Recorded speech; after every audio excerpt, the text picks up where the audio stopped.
In the stone shadow of the Convento de San Pedro Claver, where the Caribbean wind carried salt and the prayers of the condemned, they said Esther's hands were blessed. She could stitch a seam so fine the eye could not detect the thread.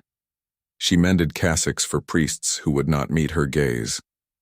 She embroidered altar cloths that would bear the weight of communion bread blessed by men who called her property. The mission kept meticulous records: baptisms, confessions, deaths, sales. Esther appeared in the ledger as seamstress, Negro, age unknown, skilled in gold thread and silk repair. She had been purchased by the diocese 3 years before from a failed indigo plantation near Mompos.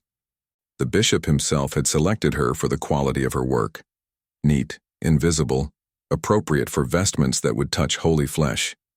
She sewed in a limestone cell off the sacristy that smelled of beeswax and incense, and the mildew that crept through every wall in Cartagena's crushing humidity. Morning light filtered through a narrow window facing the courtyard, where the fountain ran perpetually, the sound of water like a clock that never stopped counting. At night, she worked by candlelight that made shadows dance on whitewashed stone. The bishop visited her workroom only once before the reckoning. He came to inspect progress on his Easter vestments: white silk brocade threaded with gold, a chasuble that would catch sunlight like divine favor. She knelt as protocol demanded. He did not acknowledge the posture. He lifted the fabric to examine her stitching, and finding it acceptable, he let it fall. As he turned to leave, he paused. "Your predecessor," he said, not looking at her, "sewed a crooked seam into my Pentecost alb. I had her whipped in the courtyard so the others would learn precision." He adjusted his pectoral cross. "You will not disappoint me." That was the first time Esther understood that her skill would never protect her. That excellence was not armor but obligation. That her hands, which the mission called blessed, belonged to men who would destroy them without hesitation if a stitch wandered. The catalyst came 3 weeks later. A young girl, 12, maybe 13, newly arrived from a sugar estate, was accused of stealing communion wafers. She hadn't. Esther had seen the rats in the vestry, had seen their droppings near the tabernacle. But the bishop wanted confession, and when the girl would not lie, he ordered her punished as an example. 20 lashes in the courtyard at midday. Every member of the mission household was required to watch. Esther watched the girl's back open like a mouth. She watched the bishop stand in the shade of the colonnade, his face impassive, his hands folded over his stomach. She watched him nod once to signal sufficiency. And when it was finished, when the girl had been carried away and the stones had been sluiced clean, the bishop returned to his quarters for his afternoon meal. That night, Esther did not sleep. She listened to the fountain. She listened to the girl whimpering in the infirmary 2 corridors away. She thought about the Easter vestments waiting in her workroom, still unfinished. White silk, gold thread, fabric that would lie against the bishop's shoulders, his chest, his neck, fabric that would touch his skin for hours during the holiest mass of the year. She rose before dawn and knelt at the small wooden cross mounted on her cell wall. She did not pray for forgiveness. She prayed for steady hands. Chapter 1. The Whispering Garden. Esther had learned long ago that survival in the mission required understanding what was never spoken: the hierarchy of silence, the coded warnings in a dropped gaze or a sudden absence at morning prayers. She knew which priests tolerated small mercies and which would report them. She knew that the kitchen steward kept a flask of aguardiente hidden in the flour sack and would look away if you needed to borrow it for a fever. She knew that the old gardener, Miguel, grew plants that were not for beauty. 3 days after the whipping, she found reason to cross the mission garden during the hour when Miguel tended the herb beds along the eastern wall. He was tying back a climbing vine heavy with small purple flowers. She paused to admire them, a permissible moment, a seamstress appreciating color. "Beautiful," she said quietly. Miguel did not look up. His hands continued their work. "Monkshood," he said. "The bishop wants them for the courtyard arbor. They bloom all season." She watched his fingers handle the stems carefully, never touching the blooms directly. "Are they fragile?" Poisonous. He tied the final knot and stepped back. Every part. Touch the sap to an open cut and your heart will stop before sunset. He wiped his hands on a rag tucked into his belt. But they make the mission look holy, so the bishop orders more each year. Esther said nothing. Miguel gathered his tools and moved to the next bed. As he passed, he spoke without turning his head. The root is worse than the flower. And the leaves, if you crush them fine and mix them with oil. He paused. They say nothing can wash that out of cloth. Then he was gone, and Esther was alone with the purple flowers swaying in the salt wind. That night she examined her supply of threads and needles with new understanding. Gold thread could hide almost anything if you wove it tight enough. Silk absorbed oil like a prayer absorbs guilt. And gloves, the white gloves she wore for handling the bishop's finest vestments, could be turned inside out and used twice if you were careful about which side touched what. She did not return to the garden immediately. Haste invited suspicion. Instead, she waited for the moment that would appear natural, inevitable. It came 4 days later when one of the altar boys developed a rash on his hands, red welts that spread from his palms to his wrists. The infirmarian sent Esther to request a salve from Miguel.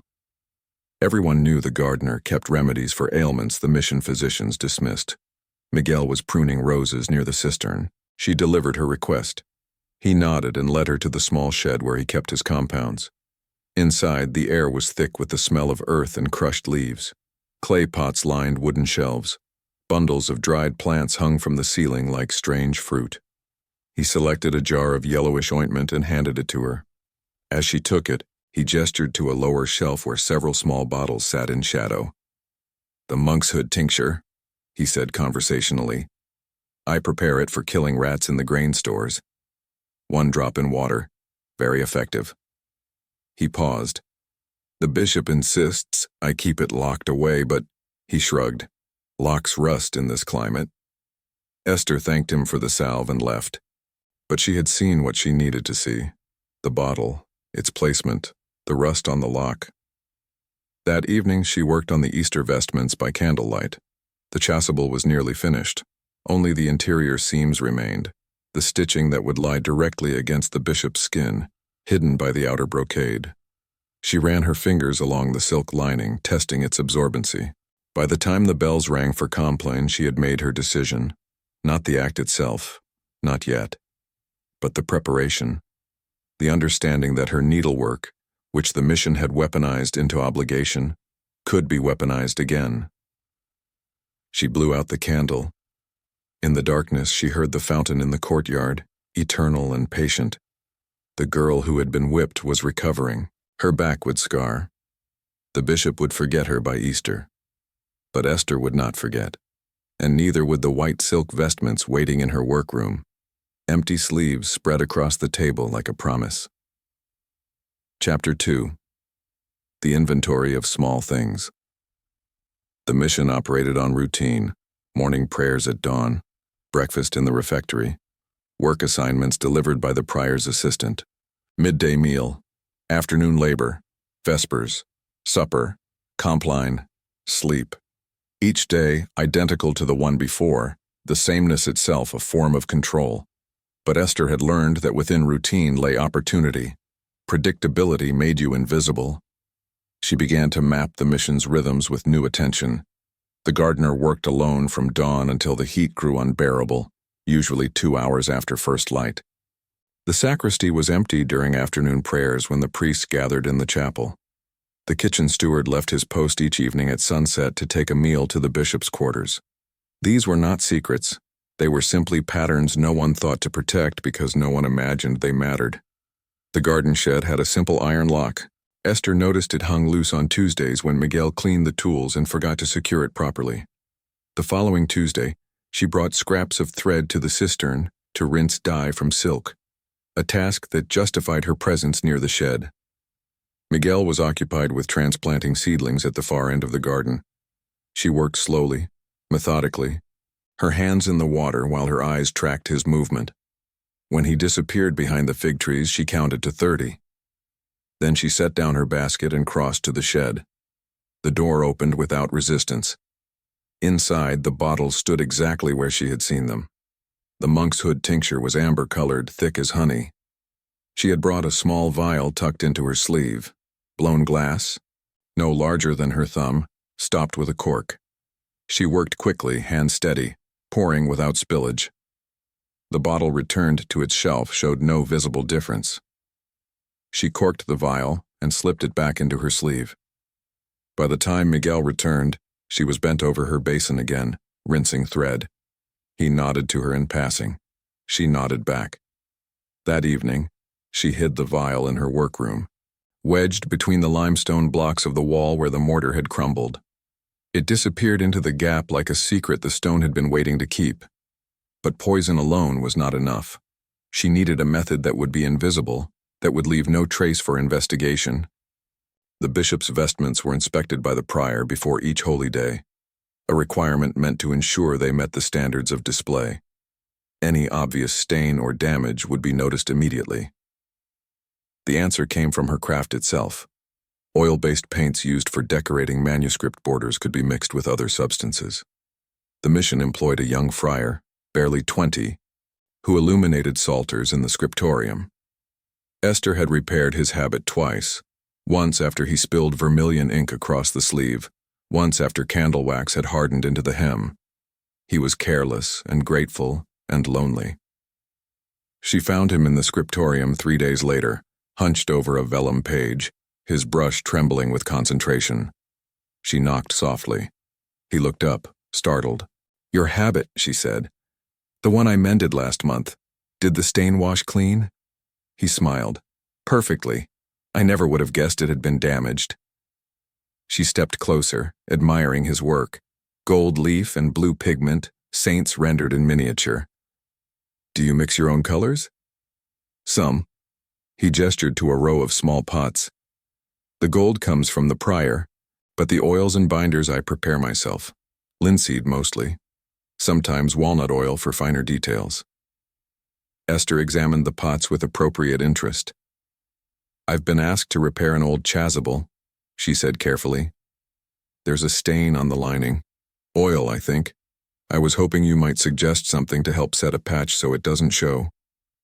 The young friar was eager to help. He explained the properties of different oils, how they bonded with fabric, how they could be thinned or thickened depending on need.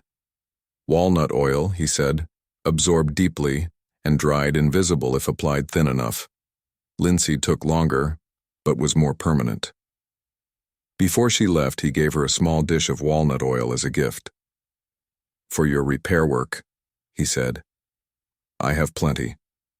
She thanked him and carried it back to her workroom. The dish joined the vial behind the crumbling mortar. Now she had the components, but mixing them required precision. Too much tincture and the oil would discolor. Too little, and the effect would be negligible. She could not test it. There was no fabric she could sacrifice, no way to measure the result without revealing her intention. So she did what she had always done with difficult needlework. She practiced in her mind. She visualized the measurements. 1 drop of tincture to 3 drops of oil. Stirred until uniform. Applied to the interior seams with a fine brush where the silk would rest against the bishop's shoulders and neck. The body's heat would warm the fabric. The skin would absorb what the fabric held. She knew enough anatomy from tending the sick in the infirmary to understand that poison entered through the skin slowly but thoroughly. Miguel had said the monk's hood stopped the heart. If it worked as he described, the effect would not be immediate. It would build over hours. During Mass, perhaps, or after, during the celebratory meal. That night, she lay awake listening to the fountain. The girl who had been whipped was fully recovered now. Her scars were hidden beneath her clothing. The bishop had ordered new altar flowers for Easter, white lilies from a plantation upriver. Everything was proceeding toward the holy day as it always did. Except now, in a gap in the stone wall of a limestone cell, hidden components waited. And in the workroom, white silk vestments lay across the table, their interior seams still unfinished. And in Esther's hands, the knowledge of how to join these things together. If you're still watching, tell us in the comments where in the world you're watching from. and how this story found you. Chapter 3. The architecture of Silence Easter was 6 weeks away. The mission intensified its preparations. The chapel was scrubbed until the floor tiles gleamed. The brass candlesticks were polished. The prior inspected everything twice, once for cleanliness, once for sufficiency. Esther received her instructions from the sacristan. The bishop's vestments must be completed 4 days before the holy day, to allow for final inspection and blessing. She worked on them every evening. The outer brocade was magnificent, gold thread woven into white silk in patterns of wheat and vine, symbols of transubstantiation rendered in metallics that caught candlelight like captured sun. The stitching was invisible. The seams lay flat. The weight of the fabric was such that it would drape perfectly across the bishop's shoulders, each fold deliberate as liturgy. But it was the interior she thought about. The lining, plain white silk, softer than the brocade, meant to protect the outer fabric from the oils of skin and sweat. This was where her needlework would matter most. This was where precision and invisibility would intersect. She had rehearsed the process until it became mechanical. First, she would complete the lining seams in the ordinary way, leaving only the sections that would contact the shoulders and upper back unfinished. Then, on the final night before inspection, she would retrieve the vial and the walnut oil from behind the wall. She would mix them in exact proportion. She would apply the mixture to the interior silk using the young friar's finest brush, the one he used for manuscript details no wider than a single hair. The oil would be absorbed into the fabric and would dry invisible. The seams would then be completed, trapping the treated silk inside, hidden from inspection. The monk's hood would remain stable in the oil. Miguel had said the tincture was made from crushed roots preserved in alcohol. The walnut oil would suspend it, keep it potent. And when the bishop wore the vestments, when his skin warmed the fabric and his sweat dampened the lining, the poison would transfer. Gradually, cumulatively, hour by hour during the long Easter Mass. But planning the method was different from confronting the act itself. 3 weeks before Easter, Esther woke in the middle of the night with her heart racing. She sat up in the darkness of her cell and forced herself to think clearly. What she was preparing was not justice. Justice required authority, law, the structures that slavery had placed forever beyond her reach. What she was preparing was consequence. The bishop would continue to order whippings. He would continue to inspect her seams and threaten punishment. He would continue to eat his meals in peace while children bled in courtyards, unless someone made continuation impossible. She thought about the girl, 12 years old, whipped for something she did not do. The scars would last her lifetime. And if Esther did nothing, if she simply completed the vestments as instructed, that girl would be only the first. There would be others. The mission would continue its patterns because patterns required no thought, no conscience, no pause. The fountain outside ran on, water over stone, eternal and indifferent. She lay back down. Her decision was already made. What remained was execution. The following week, during her afternoon work, the prior entered her workroom to inspect her progress. He examined the brocade, running his fingers over the gold work, holding the fabric to the light. "Exceptional," he said. "The bishop will be pleased." Esther knelt. "Thank you, Father."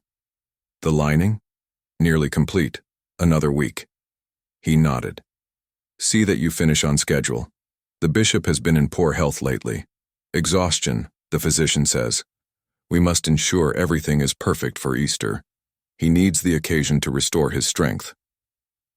After he left, Esther sat motionless for a long time. The bishop was already unwell. Some fatigue, some complaint the physician attributed to overwork. If he wore the treated vestments and later suffered a crisis, the symptoms would be attributed to existing illness. The monk's hood would not be identified because no one would think to look for it. There would be an investigation into the natural causes of a sick man's death, not a search for murder. She had not planned this. But the timing was providence or coincidence, and either way it made her method more secure. The next Tuesday she returned to the garden shed. Miguel was working near the cistern again. The door was unlocked again. This time she took a small amount of the dried monkshood leaves from a clay jar on the lower shelf, just enough to crush into powder. Not for the vestments. For testing. That evening she mixed a tiny amount of the powder with water and set it in a shallow dish on her workroom windowsill. A cockroach climbed into it during the night. By morning, it was dead. She disposed of both the insect and the liquid in the courtyard latrine where waste was never examined. The tincture worked. The method was sound. What remained was nerve. 10 days before Easter, she completed the outer brocade.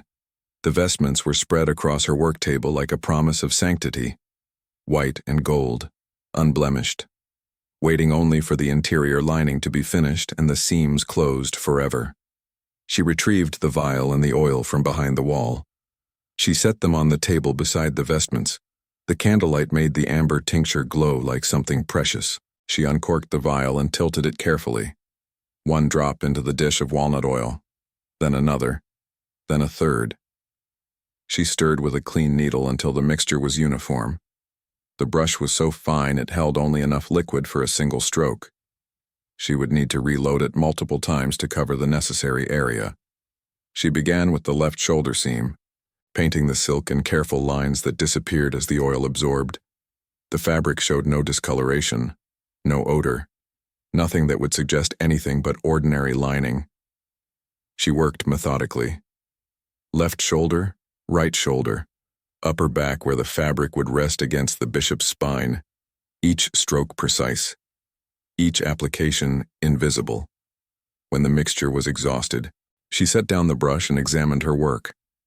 The silk looked exactly as it had before, plain white lining, unremarkable and correct. She cleaned the brush with soap and water until no trace of oil remained.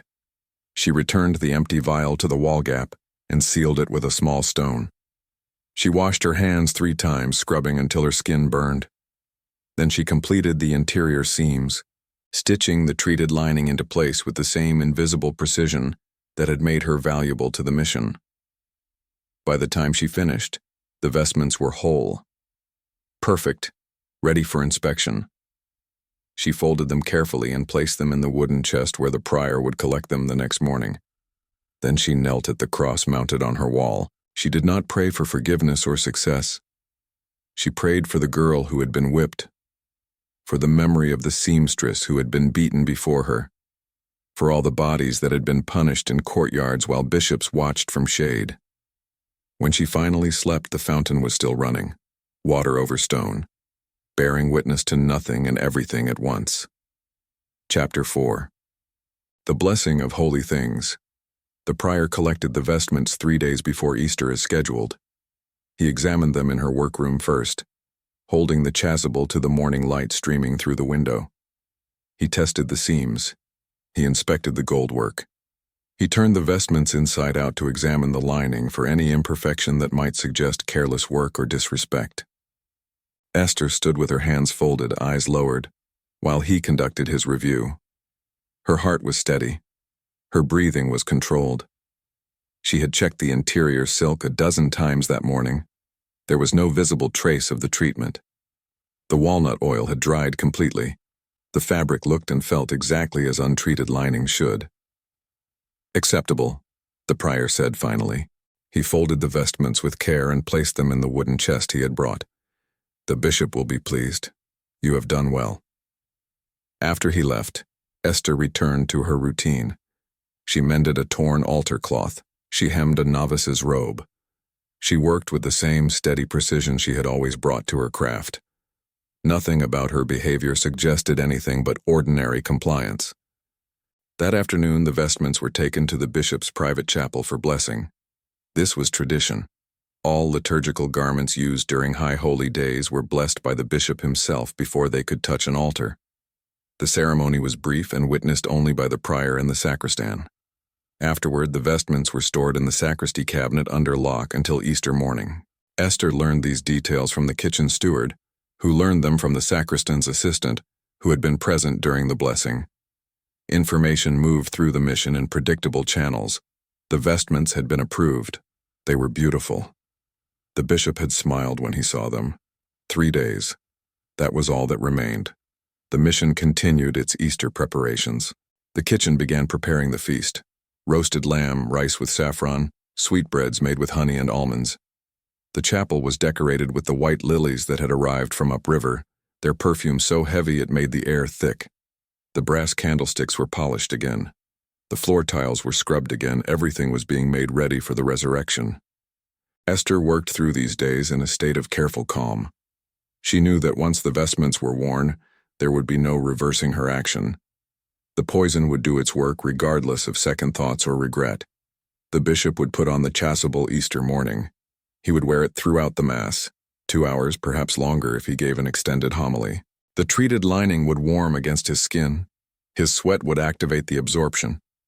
By the time the Mass concluded, the monk's hood would be in his system. Miguel had said the root poison stopped the heart, but he had not specified how long it took. Hours, probably. Maybe the bishop would make it through the feast. Maybe he would retire to his quarters and collapse in private. Maybe he would show symptoms during the celebration itself. Shortness of breath, pain in the chest, the sudden failure of a heart that had never considered its own fragility. She did not know which outcome was most likely. She knew only that all of them would appear natural for a man the physician had already diagnosed with exhaustion and poor health. On Holy Saturday, the day before Easter, the mission held its vigil. The chapel was dark until midnight when candles were lit one by one, the light spreading through the congregation like slow dawn. Esther attended as required, kneeling in the back among the other enslaved household members. She watched the bishop lead the service in his ordinary vestments, black for mourning Christ's death. His voice was strong. His movements were steady. He showed no sign of the illness the prior had mentioned. After the vigil, she returned to her cell and lay awake. The fountain ran through the darkness. Somewhere in the sacristy, the white and gold vestments waited in their locked cabinet. Tomorrow the bishop would wear them. Tomorrow the consequence she had prepared would begin. She thought about stopping it. There was still time. She could go to the prior before dawn and confess. She could claim she had contaminated the vestments accidentally, that she needed to remake them. They would punish her, certainly a whipping, possibly worse. But the bishop would live. But then she thought about the girl, 12 years old, whipped until her back opened, punished for a crime she did not commit while the bishop watched without mercy. And she thought about the seamstress before her, beaten for a crooked stitch. And she thought about all the other bodies that would be broken in this mission's future if nothing changed. She did not go to the prior. She did not confess. She lay in the darkness and waited for morning. Easter Sunday arrived with cloudless sky and salt wind from the Caribbean. The bells began at dawn, calling the mission to resurrection. Esther dressed in her cleanest clothing and joined the procession to the chapel. She took her place in the back pew and waited. The bishop entered in full ceremony. He wore the vestments she had made, white and gold, catching the morning light through the high windows like transfiguration itself. The chasuble draped perfectly across his shoulders. The fabric moved with his body as he approached the altar. The goldwork glittered. The congregation murmured appreciation for the beauty of the holy garments. Esther watched without expression. The Mass began. The bishop's voice filled the chapel, leading prayers in Latin she had heard 1,000 times. He elevated the host. He blessed the wine. He moved through the liturgy with practiced grace, the white silk lining pressed against his skin, warming with his body heat, the treated fabric doing its invisible work. An hour passed, then another. The bishop showed no distress. His voice remained steady. The homily was longer than usual, something about sacrifice and redemption, words Esther stopped hearing after the first few sentences.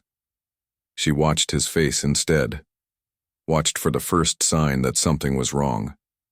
It came during the distribution of communion. A slight hesitation, a hand pressed briefly to the chest. Then he continued, blessing the line of communicants, his expression composed. But Esther saw the small tremor in his fingers as he placed the host on each waiting tongue. The Mass concluded. The final blessing was given. The congregation filed out toward the refectory for the Easter feast. The bishop remained at the altar, kneeling in prayer as was his custom after high holy days. Esther left with the others. In the refectory, the feast was spread across long tables, lamb and rice and bread and sweetmeats, more food than the household normally saw in a month. Everyone ate with the careful enthusiasm of people who knew abundance was temporary. Esther took a small portion and sat in her assigned place. She ate mechanically, tasting nothing. The bishop did not come to the feast. After 30 minutes, the prior left to check on him. He returned quickly, his face pale. He spoke quietly to the sacristan, who immediately departed. Within minutes, the physician was summoned. Then the priests gathered in urgent conference. The feast continued, but the atmosphere had changed. Whispers moved through the tables like wind through cane fields. By mid-afternoon, the announcement was made. The bishop had suffered a crisis of the heart. He was gravely ill. Prayers were requested. The mission was to maintain vigil. Esther joined the others in the chapel. She knelt in the back pew and bowed her head. Around her, voices murmured prayers for the bishop's recovery. She said nothing. She simply knelt and waited while the afternoon light moved across the floor and the candles burned down to stubs. Chapter 5. The Sound of Water. The bishop died at sunset while the chapel bells rang vespers. The physician said it was heart failure brought on by exhaustion and the strain of the long Easter Mass. The prior ordered masses said for the repose of his soul. The mission household was given instructions to prepare for mourning and a funeral that would be attended by church officials from across the colonial territory. Esther learned of the death when the other household members returned from the chapel, their faces marked with the appropriate expressions of grief and shock.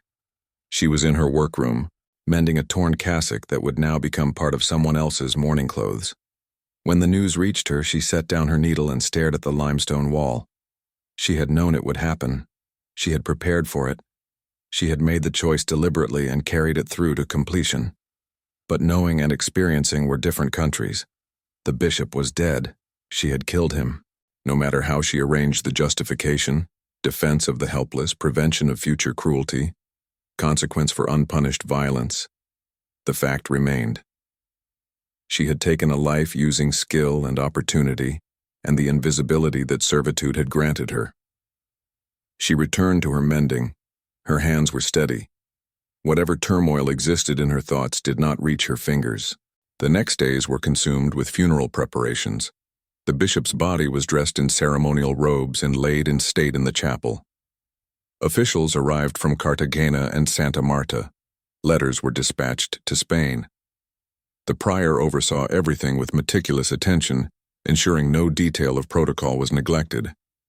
The mission operated in a state of suspended routine. Work continued, but everything was filtered through the lens of mourning. On the third day, the physician requested to speak with Esther. He met her in the corridor outside the infirmary, his manner professional but curious. "I understand you prepared the bishop's Easter vestments," he said. "Yes." Her voice was even unremarkable. "Were they new garments or repaired ones?"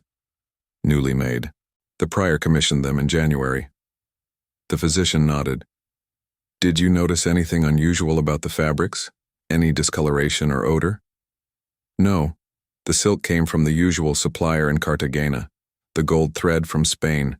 Everything was inspected before I began work." "And you completed the garments yourself? No one else touched them?" "I completed them myself." The prior inspected them before the blessing. The physician studied her face for a moment, then nodded again. "Thank you. I'm trying to understand whether something in the vestments might have caused an allergic reaction that contributed to the bishop's crisis, but it seems unlikely." He paused. "Your work is highly regarded. The prior says the vestments were flawless." "Thank you." After he left, Esther remained in the corridor. The physician suspected nothing. He was looking for allergic reaction, not poison. He would never think to test the lining for absorbed toxins because such a thing would require intent, and intent was impossible to imagine in the hands of a seamstress who had made only beautiful things. The funeral was held 5 days after the bishop's death. The chapel was filled beyond capacity. Church officials delivered eulogies praising the bishop's dedication to the mission, his commitment to bringing order and faith to the colonial territories, his firm guidance of a household that required discipline.